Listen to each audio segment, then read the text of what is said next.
Welcome to this special edition of Daily World TV. I am Ajit Chak and I am your host for the evening today. And our special guest today in the Daily World studio is Mr. Sanjay Tandon, who is the president of the BJP in Chandigarh and has been on this post for the last 7 years.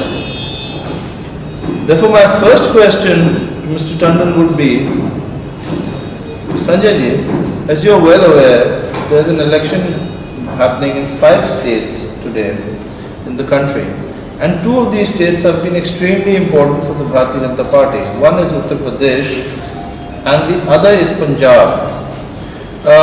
Would you like to comment on any of these elections right now, or do you feel it's too premature or too early to comment on them? And how do you think your party will fare in these elections? You see, Ajit, the first point which you mentioned, that 2 of them are most important for us.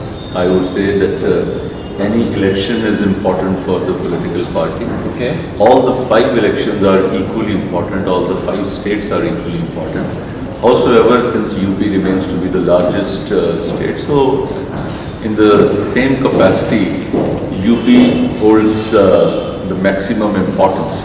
But nevertheless, all are equally important. And I am sure the result on 11th is going to be in favor of BJP, as the results in the last 3 months in the civic elections in Chandigarh, in Gujarat, in Madhya Pradesh, in Maharashtra, in Odisha, you have seen that kind of result going in favor of BJP and NDA. I think the same result is going to be visible after. You just mentioned the civic elections, so my next question is about these civic elections.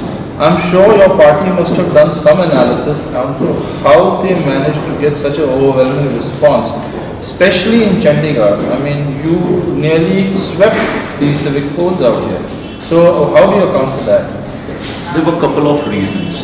One was like in the last 14 years when Congress was holding the fort in Chandigarh Corporation, actually they were not able to deliver it all. And the 15th year our BJP nominee was able to get elected as mayor. So in 1 year we were able to show very good results. So Chandigarh was able to notice this change. Secondly, the 2.5 year of NDA government in the center and the last 10 year of Congress working in the center, then this comparison was also quite visible and people appreciated what was being done in the last 2.5 years.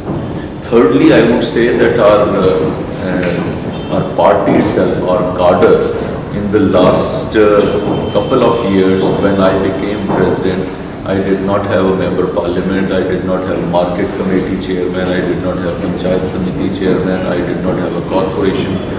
In these years, slowly and steadily, we have gained we have won rather each aspect of this election.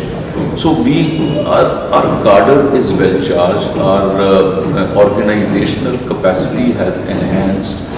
The breakdown of Congress and they were not able to deliver, that is quite visible, whether it was at the center or at the civic level.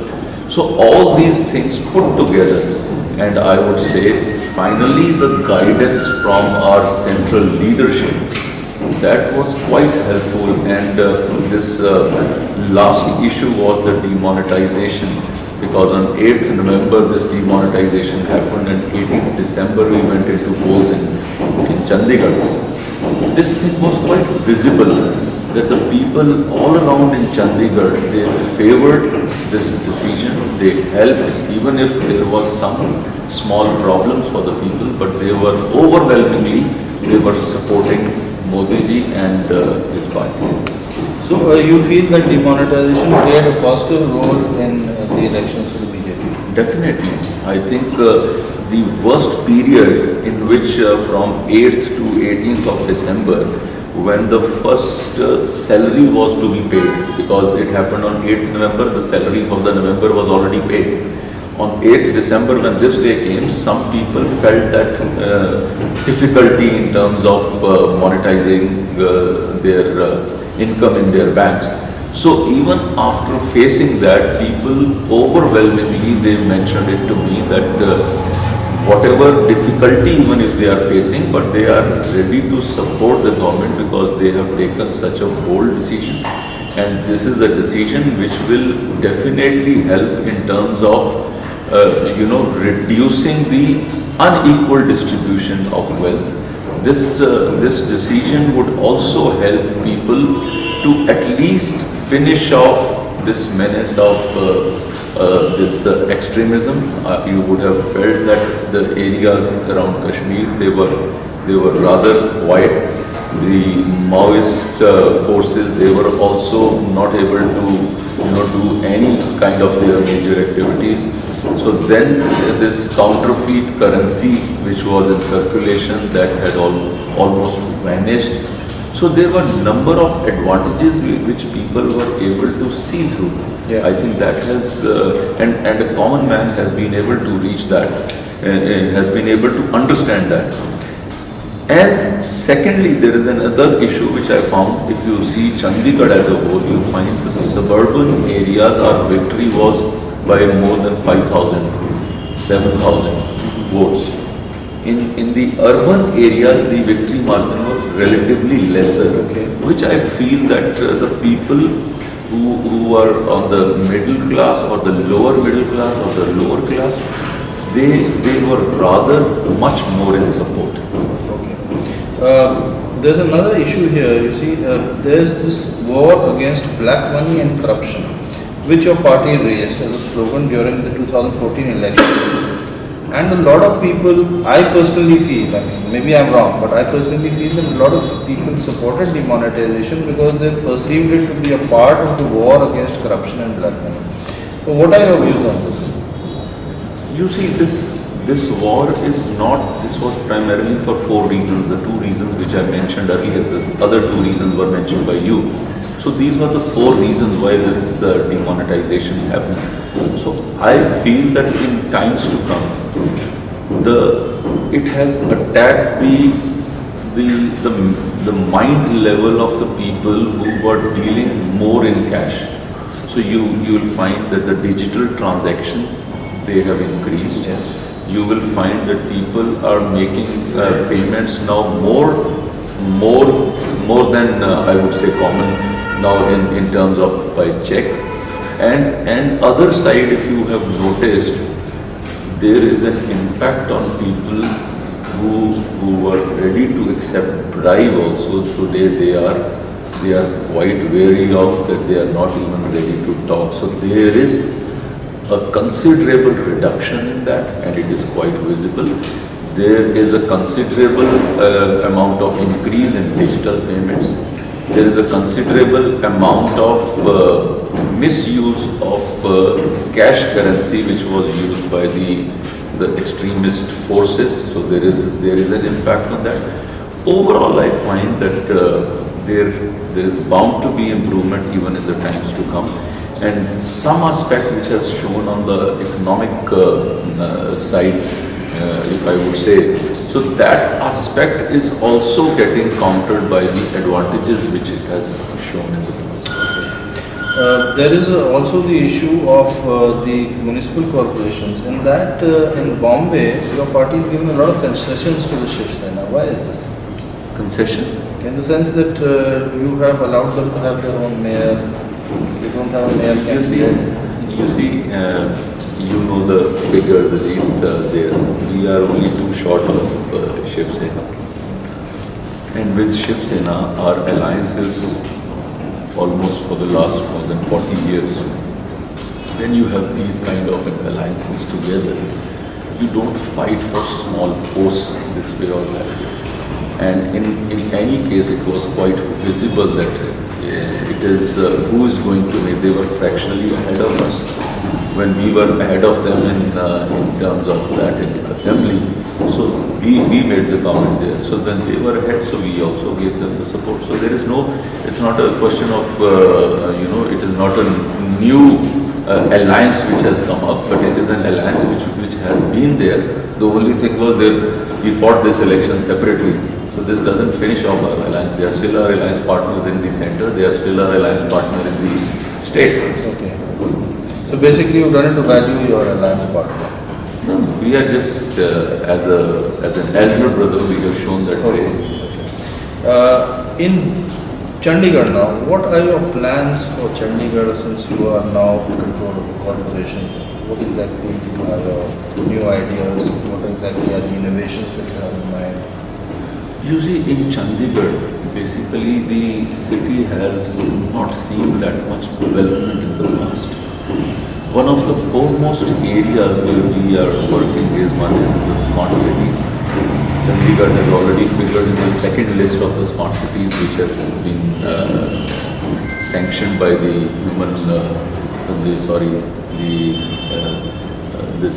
housing ministry.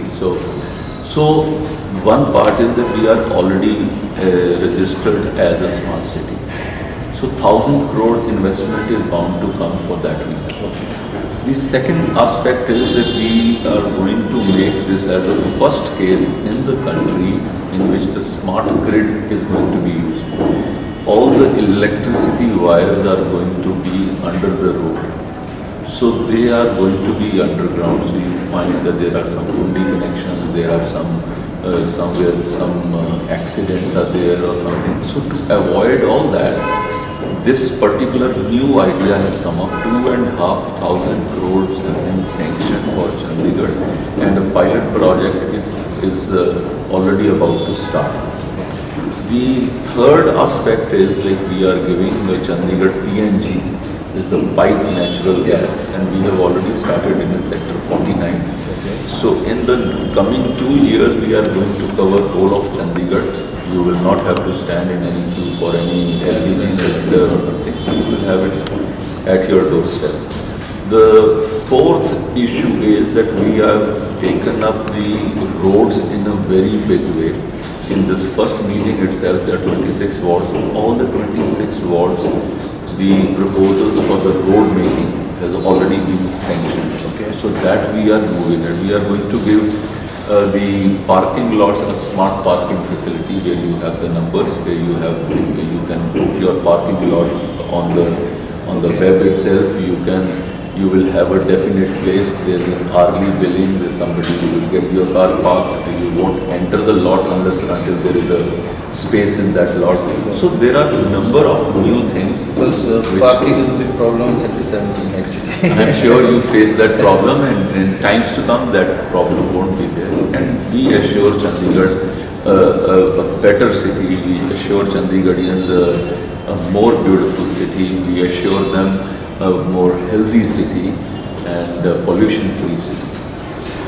Now personally, as a politician, you have a personal life too, and you have you're a businessman too. But what are your plans for your political future right now? You see, in politics, you do not make plans for yourself. In a national party, I am the state president of the biggest national party in the world today. Yeah. So, as the party would have some plans for all their leaders, our job is wherever they post you, you deliver, you do your best, you keep your cadre smart and well-oiled all the times to face any kind of onslaught. So I feel that just doing your job right, that is what you are doing. I was given the job in Punjab elections to look after one particular assembly area. I did that. I was given the job of making my party contest this election in Chandigarh. I did that. Earlier it was the Lok Sabha election. So whatever job has come in my way, even the Haryana elections, I was given 2 seats. Both seats we had won. So till now the results are quite good, and I'm sure it is the job of the seniors to look after. You mentioned Haryana. Now Haryana was also a big surprise, because in the sense that people did not expect the BJP to come with a bulldozer majority there. Because there were various regional parties that had been in control of Haryana for a long time. Again, what do you account for your victory in Haryana? Haryana victory, I would say that people had seen how Mr. Narendra Modi is working. People have seen how the national government is working. And they found that the parties within Haryana, whether it was Congress or whether it was INLD, both of them had shown their work in the last couple of years. So people were ready to give a chance to BJP, and BJP was able to contest on their own, that is one. Two, they were able to give good candidates.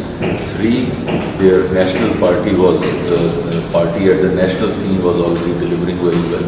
So I think these 3-4 reasons put together that were responsible for our victory. One of the first parties to use social media properly as a political tool is the BJP in India. Of course, social media has been used by other parties too. I mean, even the Congress has its websites and this and that. But the use of Facebook, the use of Twitter, the use of social media, the use of SMS, this was done to a great extent during the Lok Sabha elections. And there was an IT cell, and you have an IT background, I mean, if I'm not wrong. What prompted the BJP to use social media? What was the inspiration or source for using social media as an election tool? You see, that's a very interesting question, but the answer is going to be equally more interesting. I find that if you just had gone by the media, what in 2014 the way media was reacting on whatever BJP was doing, we would not have succeeded in any of the elections. So the media had a kind of some favor was there against BJP. Okay, some bias. So some bias was there, I think that's the right word. So I feel unless or until the BJP had created the social media, there is a contact which is directly with the voter, with the mass base. Unless or until you do not have that and you are dependent only on media, what media wants to project you. So there is a difference. So this was one of the prime reasons of the victory, that Modi ji was able to have a direct contact with with every citizen. So whether it is Facebook, whether it is Twitter, or whether it is any other social media, I think that is, and even now I think we've been asked by our own party that we should, each one of us, we should have all mediums of social media. We should be able to contact with more number of people in the system. Tandon ji, do you have any message for our viewers? I feel that today I have seen what Daily World is doing, and it's not only a news to me, it's a very pleasing news, and I wish you and your team a great success. And as the name goes, Daily World, you bring the world daily to everyone, one of us. So I hope to see the world through your eyes. All the best. Thank you so much.